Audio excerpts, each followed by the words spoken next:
আমরা মাইক্রোসফট এক্সেলে প্রতিদিন কাজের মধ্যে এই কাজটা প্রায় সবসময় করতে হয়। তো এই কাজটা অনেকেই জানি এবং অনেকেই জানি না। যারা জানি খুব সহজে খুব সিম্পলি করে ফেলি, আর যারা জানি না তাদের জন্য তো অনেক কষ্টের। এরকম বলে যে এই যে ডেট ফরম্যাটটা আছে, হ্যাঁ, এই ডেটগুলো থেকে আপনার এইখানে যে ডেটা আছে, মানে এই 1 তারিখে কি বার, 2 তারিখে কি বার, 3 তারিখে কি বার, 4 তারিখে কি বার, এই বারটা এখানে চলে আসবে। তো এই যে এটা আছে, এই ডেটটার মান্থ মানে মাসের নামটা এখানে চলে আসবে এবং ইয়ারের নামটা এখানে চলে আসবে। এই কাজটা যদি আপনাকে কেউ দেয়, তাহলে আপনি হয়তো বা যদি না পারেন তাহলে কিন্তু আপনার ক্ষেত্রে খুব কষ্ট হয়ে যাবে। তো এই কাজগুলো কিন্তু আপনি মাইক্রোসফট এক্সেলে খুবই সহজে করতে পারেন। তো চলুন শিখে নেই কীভাবে আমরা এই কাজগুলো করব। আপনি জাস্ট প্রথমে এই ডেটটাকে আমি কপি করে এখান থেকে সবটা পেস্ট করে নিলাম, মানে প্রত্যেকটা সেলের সেম ডেটটা পেস্ট করে নিলাম।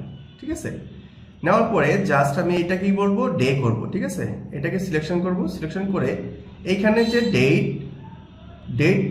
এই যে দেখেন নাম্বার যে ফরম্যাটটা আছে, এখানে নাম্বার ফরম্যাটে ক্লিক করব, তারপর মোর নাম্বার ফরম্যাটে ক্লিক করব, তারপরে কাস্টমে যাব, কাস্টমে গিয়ে এই যে এটা মানে টাইপ যেটা আছে এটা মুছে দিব। মুছে আমি যেহেতু ডে করব তাহলে 4বার ডে মানে দিন লিখবো, ডি লিখবো 4টা ডে। ঠিক আছে, 4টা ডি লিখার সাথে দেখেন স্যাম্পলের নিচে কিন্তু এখানে থার্সডে চলে আসছে। ঠিক আছে, এবার ওকে দেন, দেখেন সবগুলো দিন কিন্তু চলে আসছে।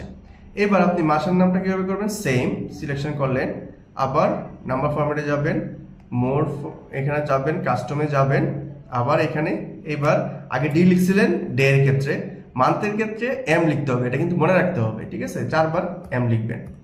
দেখেন 4বার এম লিখলে মানে এই যে দেখেন এখানে মে মাস চলে আসছে, মানে একটা মান্থের এক্সাম্পল চলে আসছে।